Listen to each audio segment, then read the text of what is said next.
So no pressure there. Thank you very much, Andrew. I hope I can deliver. Now, Andrew has very kindly asked me along today, and I love an opportunity to sort of preach to the unconverted, mainly a construction audience. So I'm assuming that most of you are a construction-based sort of audience, but I am interested to know, is there anyone here that is from the FM or asset management side? No, not one. You need to do more on that, Andrew.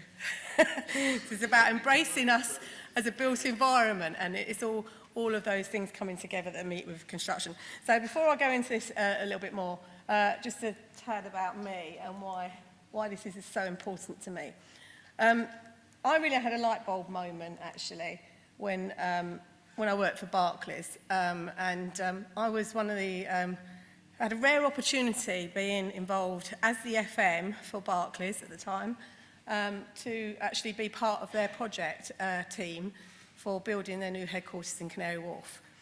And that didn't really happen many times, certainly hadn't happened in my career, and I've had quite a long career in FM. And so it was a great opportunity to actually be part of the construction team. So I learned a lot being part of that team, but I was also given quite a lot of accountability. So my accountability was that I had control of the operational budget, and our operational budget was set at the very beginning. And therefore, I was able to challenge the architects and the designers on how that was built. So that was a bit of an interesting learning curve for all of us. So that's where it kind of really started for me, that actually FM shouldn't be at the end, it should be very much at the beginning, and it should be able to influence. And that's really was the sort of starting journey for me in government soft landings. But it wasn't called that then. So just going to cover a bit about the UK BIM journey. I'm sure a lot of you know a lot of this, and I'm not going to steal the thunder of the separate BIM summit, which I know you're having, but let's just remind ourselves. Government construction strategy is where it all started in government. I worked for the Cabinet Office at the time. I was setting the strategy for FM across central government. And very luckily for me, the Chief Construction Advisor at the time, Paul Morell, was insightful, and he knew that FM had an important part to play in construction. Hallelujah, there are some people out there that understand this. So he brought me into that team, into the BIM task group, and that's where Government Soft Landings was born. And it was very much part of the objectives, fitting in with the whole BIM Level 2 mandate to align construction and design of assets with the operation and those that use it. That's a really important statement for me. Then there was loads of other documents out there. BizRIA had done a huge amount of work in the soft landings arena, so we jumped on that bandwagon. No point in reinventing the wheel. And then there was lots more documents that came out, obviously all the BIM documents and the government soft landings. The Construction 2025, which you all know about, but what's important about Construction 2025 was there was some real focus on the lower cost and lower emissions, which again comes back into the space of operations. All the PAS documents and all the, and this BS document down here is really important around briefing FMs in how to be involved in the design and construction process, because there's not a lot of knowledge in that space, and we needed to really brief them on that. So BIM, GSL, Government Soft Landings, is part of the BIM Level 2 mandate, so please don't forget that. Don't forget that's there. It is part of it. That's all there now, and now we're moving into BIM Level 3, which I'll talk about a bit more later, but BIM Level 3 is also another great opportunity for us as FMs or asset managers, because this is about the operation and the life cycle of the assets that we're building. So, you've seen this famous diagram, the wedge, the BIM wedge. But where is it important for us? I call it the fat end of the wedge, because the fat end of the wedge is all about the benefits of life cycle and using BIM for that. I'm not ashamed to say that I've jumped on the BIM bandwagon for this, because it's actually a real opportunity for FM. You've seen all of these documents. I would make sure you know them. They're good reference documents, BIM Level 2 documents. Level 2 is all about the collaboration, bringing the industry, starting to talk together, starting to break down the silos, very important. But when we move into Level 3, we get into real integration, and this is where we're really looking at all the IFCs and things like that, which are really important for us, the industry foundation classes and the standards. Very important in life cycle. Are we BIM washed? Absolutely. I think everyone can talk about BIM till the cows come home now, but FM's still a little bit out there and they're not part of it necessarily. They're starting to get there. So FM are a little bit in danger of what I call falling off the BIM cliff because they don't really know what it means to them or what the benefits bring. But we all need to work together in this, and I want you to help us and the FM industry to really engage in that. So why do we need to engage in it? Because it is a really good thing for FM and using the whole construction and design process. And it's all about the information, and that's the important thing. It's the information management rather than the BIM information model, which is important in one way, but actually the information management, that's what we need to use to operate buildings or infrastructure going forward. That information that you gather at the design and construction stages is invaluable to us, and it gives us a huge amount of benefits. So other benefits really, so we've got that asset information, it comes in early, it comes in spades in this lovely COBE database. In fact, it comes in too much, but that's something we're still kind of working out, what bits of the information do we want and when do we want it. But what that actually aids us to do is actually get tender accuracy from our supply chain. So the supply chain that operates it going forward, the FM suppliers, the maintenance suppliers, etc. Because if we've got all that information at very early stages, we're going through procurement as well at the very early stages in the design process, we can get actually really good, valuable data, give it to our supply chain and price it accurately. At the moment, the way we do this is very, it might be that, we're not quite sure. So they just build in risk and they build in cost because they build in risk, and therefore it costs you more. So the data accuracy that we get from all the information that's in BIM is really helpful to us and actually makes huge savings at those stages. The collaboration and the early engagement of FM, I'll talk a bit about that in a minute, but really this is about bringing us in early. We want to be at your stage zero. You should have FM at your table. An FM or an asset management or whatever you call them should be part of your design team. And they will help to influence the design. They will help to say, actually, on the ground, we're the people that are going to operate it. When you all walk away and won all your design awards for this lovely thing you're building, we still run it. And we know what doesn't work. So ask us, and we will tell you what doesn't work. And don't build us things that don't work, because we get quite a lot of that. The design impact on the whole life cost. This is about having the operational costs very early on. Your business cases for the build of what you're building should include the operational costs. I know that sounds really stupid, but actually, I've been surprised at how many business cases I've seen that only include the capital cost. And no one actually thinks about the operational life cycle cost, which is 40%, up to 40% or more than the actual build cost, and everyone forgets about that. So the impact of everything that you do and everything you build on the operational, the longevity of that asset is really important. So we need that at the beginning, and it needs to be into your business case from the very beginning. The 3D BIM model, I mean, it's a fantastic thing, and actually it really helps in visualization. Lots of people don't really read plans very well, particularly if they're non-technical, particularly the stakeholders, the client side, they're not particularly great in that. So if you've got the visualization, they can look at it and they say, actually, if you build that there, that doesn't quite work because we've actually got to put an extra security guard over there and we've got to put another door on there. And once they've got the visualization, you can start seeing this. And we've got into lots of examples where we've got cost avoidance of not building something, but by building it in a BIM model first and then trying to work it operationally. So they're really important to help us in the early stages. They're also important for going forward, actually, and this is where we get into the challenges. Keeping the BIM model up to date. I think the client should own the BIM model, and it's their job to keep it up to date, but they can't keep it up to date without their FM suppliers or their FM, whoever runs their FM and their asset management.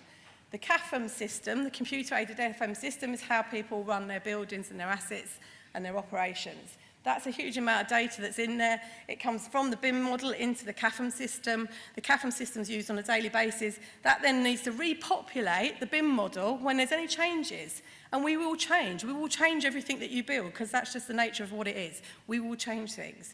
But unless that BIM model is up to date, it will be useless going forward. You can use it for the planning of the change, and then you've got to update it every time you do a change. And you can do that annually, however you want to do it, periodically, or when you do a major change, but you must keep it up to date. So that's a bit of a challenge that we've got the industry working on at the moment. The CAFM suppliers are busily working away how we link that back to a BIM model. The existing estate, most of us have an estate that's already there, not a new build, but actually we're making lots of changes to our existing estate, and this is our opportunity to start putting a BIM model into it and start to collect that asset data in a much more structured manner than we probably have it now. And the contractual link is still not quite there. I think it goes back to some of the questions around procurement. We need to make sure we've got back-to-back arrangements. So when you do something that you're building with your construction, there needs to be a back-to-back arrangement into your FM supply chain to make sure that actually we can follow that through. And that's quite tricky. I don't think we've quite got that yet right. In the government new framework for FM, we've built in the whole GSL and BIM piece. We're just trying to tie those things up. But more importantly, I think, is the fact that we need to have post-occupancy evaluation 3 years post-construction, post-PC. And the reason we want that is, and we're not trying to build in loads of hideous costs to do that, what we're trying to say is actually you're building something that we want, it's something that we need to do, have and work in a certain way, and it should do that. And if it doesn't do that, and if we've made some changes, then fair enough, that's different. But if it hasn't made any changes and it doesn't deliver what we asked you to deliver, why don't we go back to you and say, please change it and remedy it? And that's really what I'm looking for. So a bit about how the government soft landings work and how it interacts with things. There's the whole asset operations, and these are all the COVID data drops at the top. So lots of data going in and all the way through, which is really important to us, testing and checking that data, challenging where we need to. The three measures I think are really important that we have in from the very beginning are the financial measures that I've talked about, the operational, the OPEX and the CAPEX equals the TOTEX. That's what we need in there. The functionality and effectiveness, and I think this goes back to David, who was talking about the outcomes this morning, or Chris, sorry. Chris was talking about the outcomes. The outcomes, we in government and public sector, we build things because we want something to do something very specific. We're not developers. It's got a very specific function that it needs to deliver.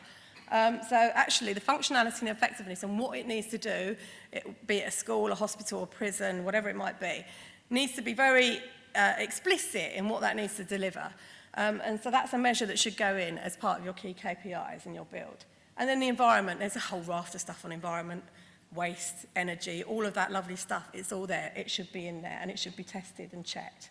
The asset operations should be running right through, should be checking. So we make sure that we've got those operational standards written and compiled and tested and checked with the engineers and checked with the HVAC suppliers and checked with everyone that needs to be involved in them, making sure that they're there, that all the information is coming in, that the handover and training and commissioning is done properly, efficiently and early with the people that are going to run the buildings.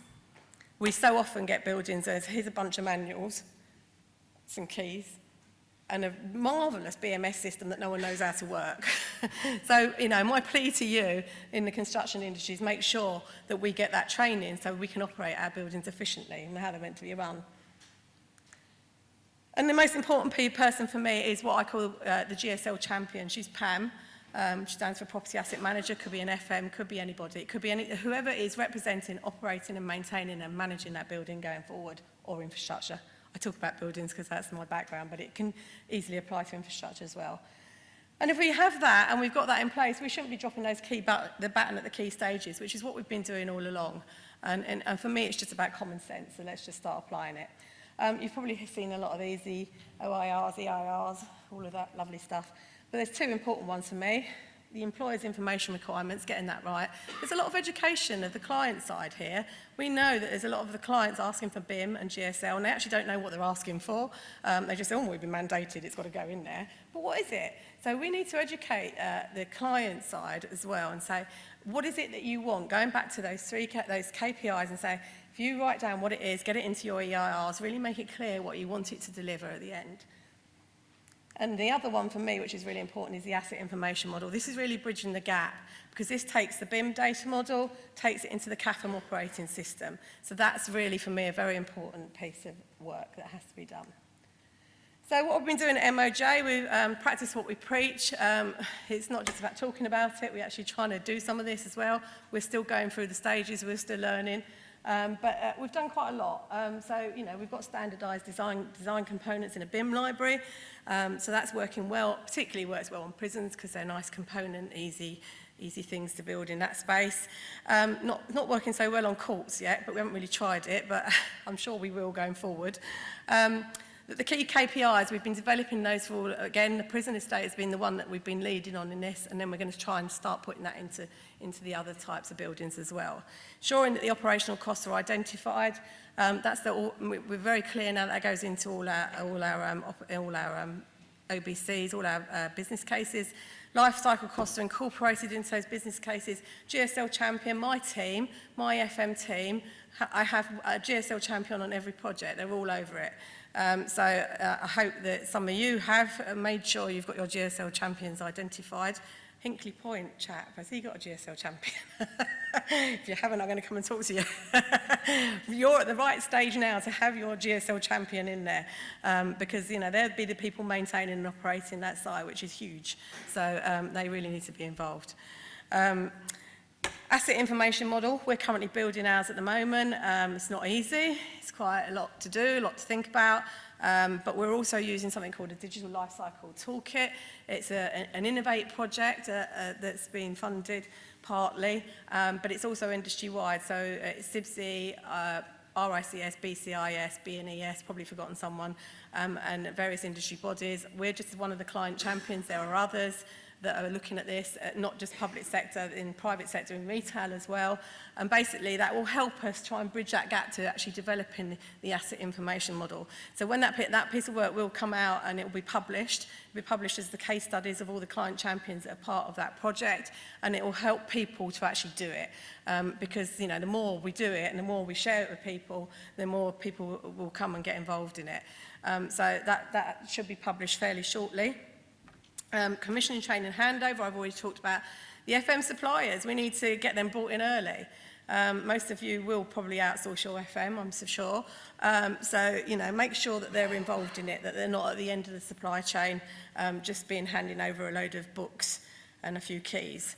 And the post-occupancy evaluation. More importantly, is the feedback loop, because if we don't learn the lessons of mistakes that we've made, and we make them, you know, that happens, but if we don't change it and we carry on doing it, where are we? So we've really got to make sure that that's all gone into the feedback loop. So, you know, the lessons that, you know, my team are now saying to some of the people in the project teams in MOJ, please don't put those types of boilers in, please don't put the closed loop lighting system, whatever it might be, because this is the reasons they don't work for us in operations. Listen to that, it's really important. Don't just go for it because it might be faddy or cheap. Actually listen to how these things work in reality. So the how in BIM in FM is still a bit of an issue.